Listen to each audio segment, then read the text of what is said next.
क्या माता सीता ने दिया था श्री राम के एक पुत्र को जन्म। रामायण के ऐसे बहुत से ग्रंथों में एक कहानी अवश्य होती है जिसमें राम सीता के मिलने से लेकर उनके वनवास और रावण का वध शामिल होता है। मूल कहानी के साथ ही जिनका प्रमाण किसी अन्य स्थान पर नहीं मिलता। जैसे कहा जाता है कि श्री राम और माता सीता की एक ही पुत्र थे, लेकिन क्यों यह सत्य है? तो चलिए आज हम आपको बताते हैं कि माता सीता ने कितने पुत्रों को जन्म दिया था। रामायण से जुड़ी एक कथा के अनुसार माना जाता है कि सीता ने 2 नहीं बल्कि एक ही पुत्र को जन्म दिया था।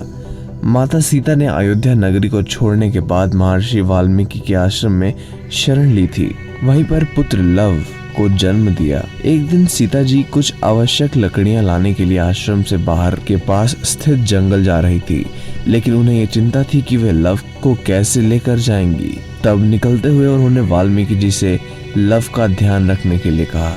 सिर हिलाते हुए जवाब में हाँ कहकर वाल्मीकि जी लव को उनके पास बैठाने के लिए कह दिया। लेकिन जैसे ही सीता जी कुछ आगे बढ़ी तो उन्होंने देखा कि महर्षि अपने कार्य में इतने व्यस्त हैं कि लव की ओर देख भी नहीं रहे। सीता ने लव को साथ लेकर जाने का निर्णय लिया, लेकिन जब वे लव को उठाने लगी तो महर्षि ने ये दृश्य नहीं देखा।